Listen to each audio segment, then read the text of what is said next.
¿Cuáles son los antecedentes históricos del diferendo cubano-norteamericano? Vamos a marcar algunos hitos, ¿no? Porque nos preguntan, por supuesto, desarrollar llevaría tiempo, hay que marcar algunos hitos. Y para ahorrar tiempo, vamos a marcarlo en 1898. Cuba dio cerca de 30 años de guerra por la independencia, fue el último país en independizarse del colonialismo español. En un país, a su vez, que había recibido de España el ejército más grande que España había destinado a sus colonias en América. Guerrió entonces durante casi 3 décadas por la independencia. Y a la altura de 1898, para algunos historiadores ya con la guerra ganada, para otros no tanto, pero sin embargo ya a punto del desenlace de la guerra de independencia se produce la intervención norteamericana en Cuba en 1898. Esa intervención marca el inicio de una relación formalmente de dependencia política de Cuba hacia los Estados Unidos. Y digo formalmente porque ya antes la estructura económica del país estaba bastante subordinada a la estructura económica norteamericana. Significa con esto que Cuba estuvo ocupada militarmente en el año 1898 a 1902, hasta el 20 de mayo, cuando se crea y se inaugura lo que se conoce como República en Cuba. Esa intervención norteamericana es bastante discutida a nivel de la población cubana con varias razones. Un sector pequeño, un sector específico entendió que había sido un apoyo de los norteamericanos al desenlace de la guerra y una suerte de agradecimiento también al ejército norteamericano que había decidido para que ese desenlace se produjera. Sin embargo, la corriente fuerte independentista cubana desde el principio comprendió por la larga historia de denuncia de José Martí, los principales líderes independentistas, también Maceo, de la larga historia de denuncia del imperialismo, de la influencia del imperialismo norteamericano sobre Cuba, rápidamente comprendieron la significación o las consecuencias que esa ocupación iba a traer. Y al mismo tiempo también sirvió para los que no estaban muy convencidos de la nefasta influencia que se haría sobre Cuba. También el ejercicio de esa ocupación fue mostrando un cambio de opinión entre aquellos cubanos que habían en inicio aceptado esa ocupación, de cómo, viendo lo que había sucedido en Cuba, cómo lo que estaba sucediendo, cómo marcaba entonces una influencia, ya digo, bastante nociva para el país. A nivel de hilos se producen dos cosas que son fundamentales. Una es, ese desenlace de la guerra se marca con exclusión de Cuba del armisticio que firma España con los Estados Unidos. Y ahí se marca un primer momento de una exclusión, ya digo, de Cuba sobre los asuntos que la atañían completamente, por lo cual los cubanos habían combatido en esas 3 guerras de independencia. Pero también hay un segundo momento que es cuando, desde el punto de vista jurídico, se articula la dependencia cubana hacia los Estados Unidos. Eso ocurre con la proclamación de la primera constitución de Cuba republicana, que se produce en 1901, a la cual se le añade un apéndice constitucional que se conoce en la historia cubana como la enmienda Platt. La enmienda Platt fue el resultado de una imposición norteamericana, pero que fue bastante combatida también por los cubanos de su momento. Había 2 de los 3 partidos nacionales que estaban existiendo en Cuba para ese momento se opusieron a la enmienda Platt, se opusieron más de 100 alcaldes municipales, se opusieron muchos actos de masas que dieron un combate contra la enmienda y contra la anexión que en definitiva lo pretendían los Estados Unidos. En este momento se está produciendo una política imperial norteamericana, hablando de 1898, que también abarca a Puerto Rico, abarca a Filipinas, abarca a las Islas Guam, que es una política belicista imperialista que se conocen como los jingoístas en ese momento en los Estados Unidos, que luego busca una política de anexión, de anexarse a Cuba, y esta política popular que está defendiendo a Cuba de la anexión logra derrotar la anexión, pero no logra derrotar la dependencia, creo que finalmente se queda instaurado como régimen político del país. Entonces, formalmente, ¿qué pasa? Se inaugura un régimen republicano de gobierno, que Cuba va a tener muchos nombres que combaten ese término de republicano. Para unos es neocolonia, para otros es pseudo-república, para otros es literalmente protectorado. Y cerca de 3 décadas, las primeras 3 décadas del siglo XX, la mayor parte de estudios de cubanos y de incluso de extranjeros norteamericanos sobre la realidad política del país hablan más de protectorado que de república. Incluso en un libro famoso de Varona, se llama De la colonia a la república, va a dar cuenta de cómo sobrevive la colonia en forma republicana, y ese es el mismo discurso que va a estar establecido en Cuba durante las buenas décadas, durante las largas décadas a posteriori del 20. Los Estados Unidos entonces, a raíz de la enmienda Platt, declaran e imponen su derecho a intervenir sobre los asuntos cubanos y lo hacen eficaz, lo hacen en términos prácticos con una segunda intervención que ocurre en Cuba entre 1906 y 1909, que entre otras cosas introduce como problema político cubano la corrupción, que no existía antes de esa ocupación norteamericana y que va a tener una significación realmente importante en Cuba con posterioridad a esa ocupación, y la corrupción será una constante en la política cubana hasta 59, después tendrá otra realidad. Y no solo lo ocupó desde el punto de vista militar, como decía, del año 1906 a 1909, sino que todos los gobiernos que hubo, al menos hasta el año, digamos hasta el año 33, que hay una inflexión ahí, son bastante factores, son en gran medida factores de la política norteamericana del mundo. Hay gobiernos más entreguistas que otros, como por ejemplo el de Zayas, que se llegó a decir que el procónsul norteamericano en Cuba era el que hacía los memorandos de gobierno, imponía y quitaba gabinetes completos, el embajador norteamericano en Cuba. Pero esa condición de protectorado, esa condición de una dominación política demasiado directa y demasiado, si se quiere, brutal hacia Cuba, tiene un punto de giro con una revolución popular que ocurre en Cuba entre el año 30 y el año 33. Ahí no es que pierda influencia los Estados Unidos sobre Cuba, pero tienen que complejizar más la estructura de dominación sobre Cuba. Ahí tienen que derogar un tratado de reciprocidad comercial que databa del año 1903, que un economista cubano llamó a Cuba la cautiva de la reciprocidad, porque los términos de intercambio eran tan onerosos para Cuba que era un supuesto tratado de reciprocidad que realmente otorgaba todos los beneficios de importación hacia los Estados Unidos y muy pocos beneficios para Cuba.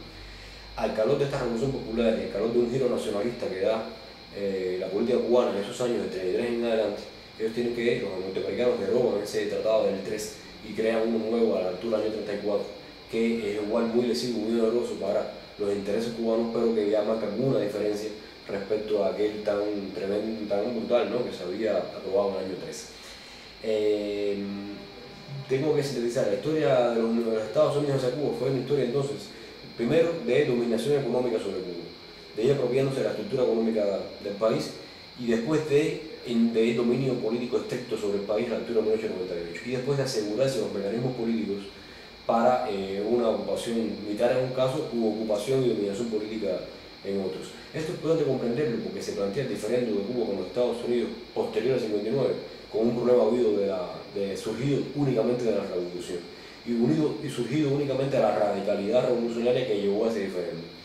Toda esta historia previa entonces demuestra que hay un curso histórico de ese diferendo que es importante comprenderlo para los que hablan de políticas mediadoras, políticas mediacionistas, políticas de centro entre políticas de Cuba y Estados Unidos. Lo que demuestra esta historia que yo he sintetizado es que la política norteamericana hacia Cuba nunca se ha manejado en términos de centro, en términos de moderación, que lo que ha buscado siempre es el control de Cuba, el control económico, el control político, y que realmente no ha aceptado una alternativa política para Cuba que no haya pasado por una estructura de control norteamericano sobre esa alternativa. El principal antecedente de revolucionario antes 59 en Cuba fue lo que se conoce en esta historia como el gobierno de los 100 días, dirigido por Ramón Grau San Martín, con Antonio Guiterres, una figura revolucionaria muy significativa, como ministro de gobierno. Ese gobierno, que se llama como gobierno de los 100 días, fue combatido por la embajada norteamericana, no fue reconocido por los norteamericanos y fue derrocado por un golpe de Estado aupado por la embajada norteamericana en enero del 34. Significa esto entonces que una revolución no socialista, no distante a lo que llegó a ser la del 59, también fue combatida por los norteamericanos, también fue impedida de reconocimiento diplomático. Y esto lo digo para mostrar cómo antes de 59 esa historia de dominación era muy fuerte y manejaba la relación de Cuba con los Estados Unidos en términos de control norteamericano sobre la política. ¿Cuáles son los antecedentes históricos del diferendo cubano-norteamericano? Bueno, los antecedentes históricos lleva demasiada historia contarlo. Creo que está suficientemente contado acerca de las contradicciones a lo largo de toda la República, el injerencismo de Estados Unidos en la sociedad cubana, el grado de dependencia de la sociedad cubana de Estados Unidos de sus políticas, de tal manera que en gran medida, por no decir que en una medida fundamental, el nacionalismo radical cubano se construyó alrededor de una posición antiimperialista y de rechazo frontal al dominio de Estados Unidos de la isla. De manera que para el nacionalismo radical cubano, las relaciones de Estados Unidos con la isla eran relaciones neocoloniales. Y insisto, en lo del nacionalismo radical cubano porque creo que es la principal corriente político-ideológica que va a influir en la nueva generación que enfrenta a Batista durante su periodo dictatorial de los años 50 y que también en gran medida alimenta la búsqueda de un socialismo autóctono cubano durante los años 60. Después, ¿qué pasa? O la política de Estados Unidos hace la revolución cubana también está ampliamente documentada. Desde que trata de estorbar el acceso de las fuerzas rebeldes a constituir gobierno desde el comienzo de la revolución, más toda la política tendente a abortar la sobrevivencia del gobierno revolucionario y la estabilización de este y eventualmente que este pueda llevar a cabo cada una de sus políticas, de sus estrategias. Y se sabe también que todo lo que Estados Unidos hizo al respecto, que tiene que ver con la política de hostilidad, que tiene que ver con las campañas en contra, que tiene que ver con las medidas de restricción económica, que tiene que ver con el bloqueo económico, que tiene que ver con la invasión de Girón, que tiene que ver con la crisis de octubre, que tiene que ver con las innumerables operaciones encubiertas contra el gobierno cubano y sus personeros. Está suficientemente documentado, incluso por los Estados Unidos. Ya hace rato que eso dejó de ser de fuentes cubanas y pasó a ser documentación revelada por los propios mecanismos federales que han puesto en evidencia cuál ha sido la política de Eisenhower hasta ahora, en la cual Estados Unidos aparece contundentemente opuesto a la existencia de el régimen cubano surgido de la revolución. Aunque este régimen haya tenido el apoyo mayoritario de la población, aunque se haya legitimado a lo largo de los años, aunque esté basado en un orden constitucional, etc., eso no importa. De manera que Estados Unidos ha rechazado el reconocimiento de la legitimidad de la revolución cubana, ha rechazado toda la fuente de derecho y el ordenamiento surgido de esa revolución, y todas las administraciones han coincidido en la misma política. Y yo diría que la actual administración Obama tiende a hacer lo mismo. Para que la pregunta que uno tiende a hacerse es cuáles son las razones más profundas que hacen que tantas administraciones en distintos momentos de esta historia han reiterado, inclusive recrudecido, su política de hostilidad hacia la revolución cubana, el régimen cubano, el ordenamiento político cubano. Con todas las manifestaciones que sabemos, siempre amenaza militar latente, aislamiento político, campaña política ideológica masiva e internacional, acciones subversivas, la panoplia que forma parte de esta política hacia Cuba. Esto ha sido más o menos la misma que, con muy pequeñas variaciones, se ha repetido la administración. Entonces uno tiende a hacerse esa pregunta y a tratar de responderla. Yo tendría dos, quizás hasta tres posibles explicaciones. La primera explicación que yo me doy para esa persistencia en políticas no solamente ilegítimas, no solamente inmorales, sino ineficientes. Puesto que el régimen cubano ha sobrevivido 50 años y parecería que tendrían que hacer la política. Entonces, yo creo que hay tres razones fundamentales para esa persistencia. La primera, de carácter geopolítico.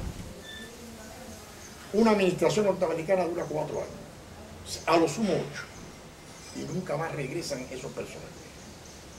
Sin embargo, existe el establishment, es decir, una estructura de poder, un número de centros que duran más que sus administraciones, el Pentágono, los servicios de inteligencia, los organismos paramilitares, el poder económico, los grupos políticos y los respectivos lobbies, las figuras políticas esas que aparecen como la tramoya que hacen candidatos y quitan candidatos. Eso que podemos llamar el establishment, que habría que volver a actualizarlo, aunque está también bastante descrito por muchos autores. Yo creo que tiene una posición y por tanto un enfoque geopolítico que no ha variado en el último medio siglo. Y en mi opinión, sin una variación de esa perspectiva geopolítica, no nos va a ser fácil llegar, ya no a un entendimiento, que es muy difícil imaginar, sino a una normalización de las relaciones, que es a lo más que yo creo que se puede aspirar, a que las relaciones entre Cuba y Estados Unidos estén regidas por el derecho internacional y que las relaciones sean diplomáticas, normalizadas, tal como Estados Unidos la tiene con muchos estados, los cuales tienen cualquier cantidad de reservas y muchísimas más contradicciones con nosotros, como puede ser Rusia, China u otros. Entonces, ¿cuál es el problema geopolítico? Aquí entra el tema Cuba, 90 millas, Cuba en la cuenca del Caribe. La cuenca del Caribe ha sido el motivo del 70% de las intervenciones directas de Estados Unidos en su historia. Cuba como ejemplo en la región de un régimen no alineado, realmente no alineado.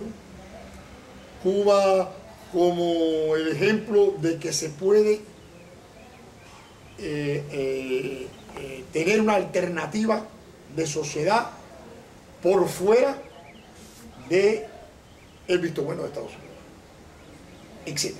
Yo creo que hay ahí una dimensión geopolítica en la cual Estados Unidos no han aprendido, no quieren aceptar que en ese espacio geopolítico que ellos consideran su cuarta frontera haya un régimen cuyo comportamiento ellos no puedan.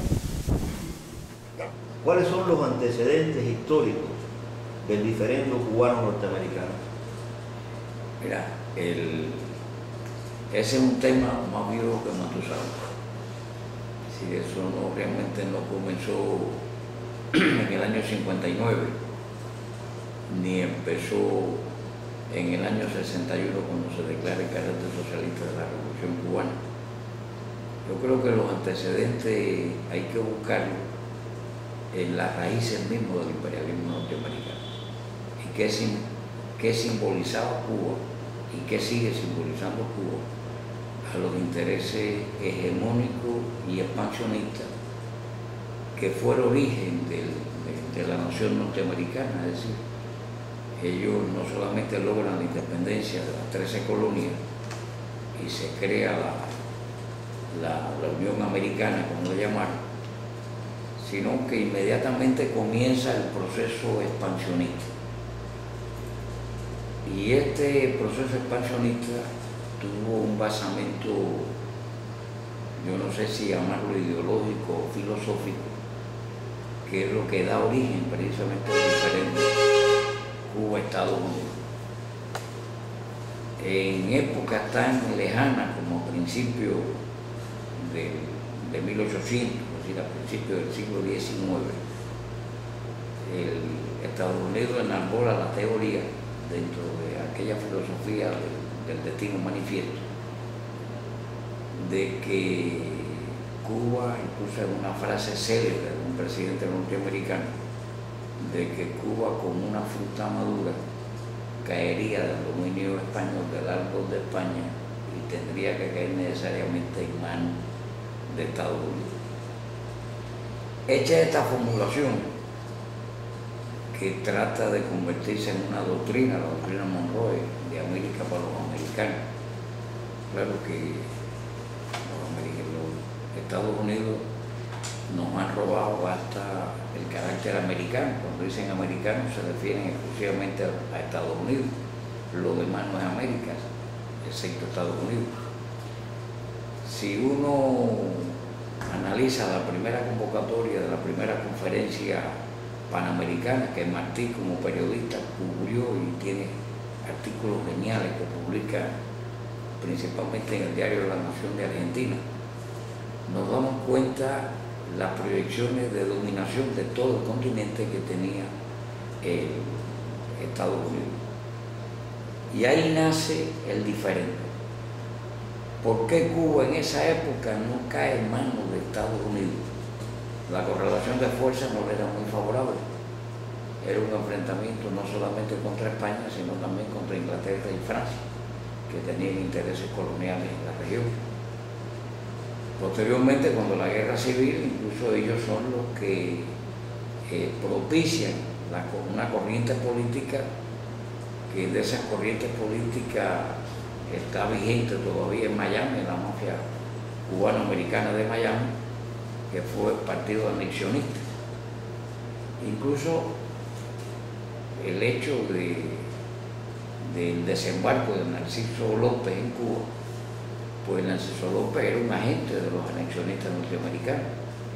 Lo que pasa es que en esos momentos tampoco pudieron apropiarse de Cuba por un problema interno, que fue la guerra de sucesión, y Cuba se sumaba al sur esclavista de Estados Unidos, era una posición más en contra de los antiesclavistas del norte.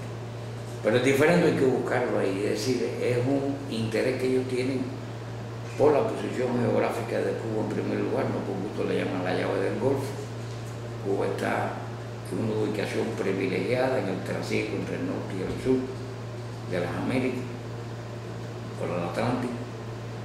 El interés que ellos siempre tuvieron, incluso la participación en la guerra hispano-cubano-americana, cuando la guerra estaba totalmente ganada por Cuba, se hizo con esas intenciones, no por gusto.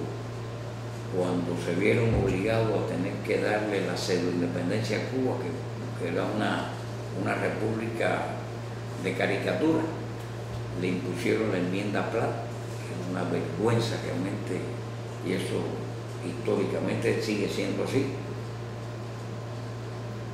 Crearon bases militares, afortunadamente nada más se quedaron con una, con Guantánamo, no con las 5 que estaban en el convenio inicial, y otras que la hicieron después y que la entregaron, como es la famosa base La Cayuga, de San Antonio de los Baños, que era una base aérea norteamericana que después se le entregaron a Batista.